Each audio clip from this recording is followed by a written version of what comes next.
So everyone has certain life experiences that are memorable to them in some way. And tonight I'm going to be sharing one of mine. It happened a few years ago when I was living in New York, and I was having a conversation with a woman that I had recently met.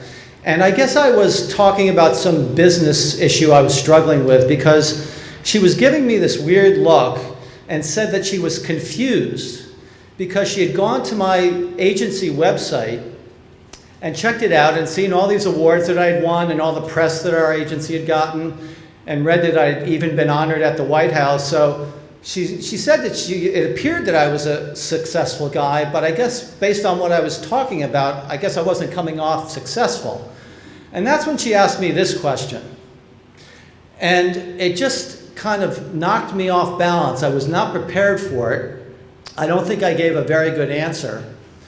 And as I walked the 15 blocks back to my apartment and started reflecting on the strange conversation that we had just had, I started thinking that, yeah, I wanted to be successful, but I'd never really given it serious thought.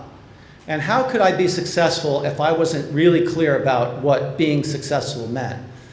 So when I got back, I started thinking about this question, and I didn't know where to start, so I was reflecting on my life and images of success that I had had growing up as a kid. And one of the first images as a kid growing up of success was these guys. They were successful. They were cool. I wanted to be like them. So believe it or not, a few months later, I actually got to live out that fantasy when I performed with my fellow Cub Scouts as a Beatle. I don't admit this to too many people, but that's actually me right in the middle there. And it was a lot of fun, so I got to live out that little success fantasy, but it didn't take me too long after that to realize that that was probably as close as I was going to come to being a Beatle or a rock star, and I had to come up with another idea about success. So as I got older, I started thinking about it, and like most people, I guess, I started thinking, well, that success is really about making a lot of money. So that's what I decided I needed to do. And I even remember when I graduated college, I made an announcement to my family that I was going to be so successful that I'd be driving a Porsche by the time I was 30. So that gives you an idea where my head was at after college.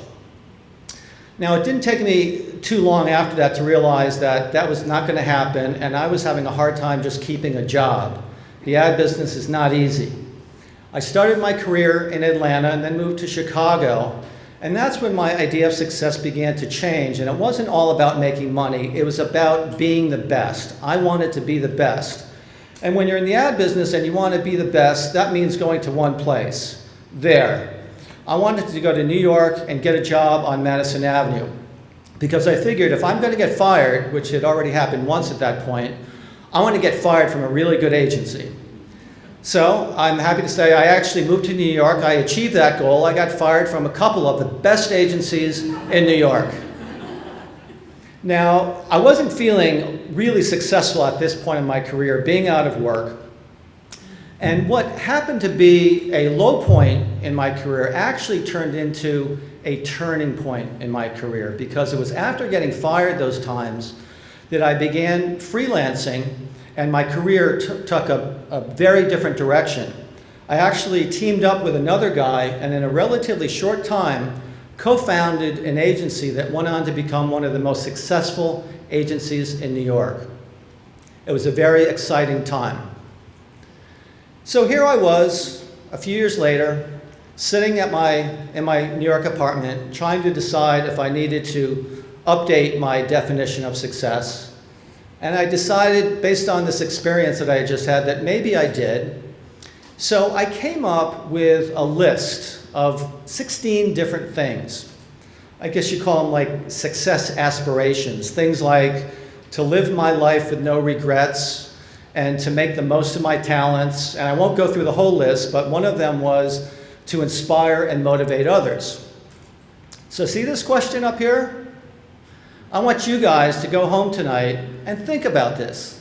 Think about, for yourself, how you would define success. Pour yourself a glass of wine, a shot of whiskey, whatever it takes. But try to give it some thought, because if you do, I'm convinced that that will be the first step toward having a very successful life. Thank you.